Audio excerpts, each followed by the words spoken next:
AHN news خبر دنیا بھر سے۔ چیف منسٹر ریونت ریڈی کی سرکاری رہائش گاہ کے لیے پیگا پیلس کا انتخاب، مختلف عمارتوں کا جائزہ، چیف سیکرٹری شانتی کماری کی حکومت کو report. Chief minister Revanth Reddy کی سرکاری قیام گاہ و کیمپ آفس کے لیے مختلف عمارتوں کا جائزہ لینے کے بعد پیگا پیلس کو خطاب دینے کے اقدامات کیے جا رہے ہیں۔ بیگم پیٹ میں واقع پیگا پیلس کی عمارت، جہاں حالیہ عرصے تک امریکی قونصل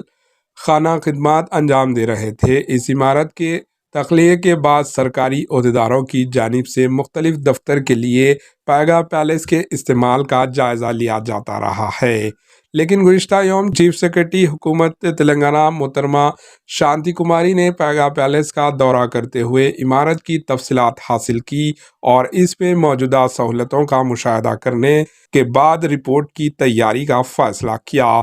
چیف منسٹر ریونت ریڈی کی جانب سے پرجا بھون، سابقہ پرگتی بھون کو ڈپٹی چیف منسٹر ملو بھٹی وکرمارکا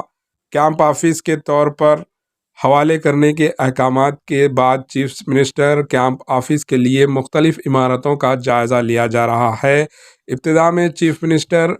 MCHRD میں چیف منسٹر کے کیمپ آفس کی قیام کا جائزہ لینے کی ہدایت دی تھی، جس کے بعد عہدیداروں بالخصوص سیکیورٹی ماہرین کے علاوہ دیگر محکمہ جات کی ذمہ داروں نے تبادلہ خیال کیا کے بعد یہ کہتے ہوئے اس منصوبے کو زیر التوا رکھنے کا فیصلہ کیا گیا کہ اگر chief minister camp office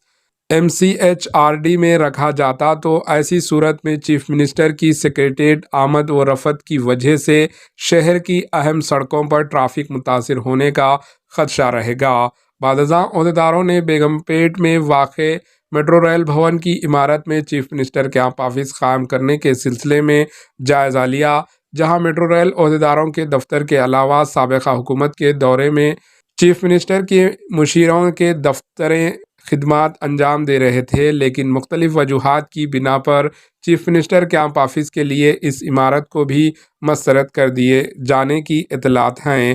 پیگا palace سابقہ امریکی قونصل خانے کی عمارت کا جائزہ لیا جا رہا ہے، کیونکہ پیگا پیلس میں 2 علیحدہ عمارتوں کے علاوہ کیمپ آفس کے لیے درکار کمرے اور دفتر کے ساتھ ساتھ وفد سے ملاقات کے لیے علیحدہ گوشے موجود ہیں۔ پیگا پیلس کی مرکزی عمارت کی عقبی حصے میں علیحدہ عمارت موجود ہے اور اس عمارت کو چیف منسٹر کی قیام گاہ کے طور پر استعمال کیا جا سکتا ہے۔ پیگا پیلس، جہاں امریکی قونصل خانے کے قیام سے قبل ہڈا کا دفتر ہوا کرتا تھا، اور اس سرکاری عمارت کی وسیع و عرض رقبے کی امریکی قونصل خانے کی عمارت کے لیے حوالے کیے جانے کے بعد اس عمارت کو امریکی حاکم نے سیکورٹی تناظر کے علاوہ عمارت کی تاریخی حیثیت کو برقرار رکھنے کے لیے اسے بہتر انداز میں رکھنے کے اقدامات کیے گئے تھے اور عمارت کے سامنے کے حصے میں بہترین باغبانی کرتے ہوئے اسے انتہائی خوبصورت بنایا گیا تھا۔ Bureau report, AHN news.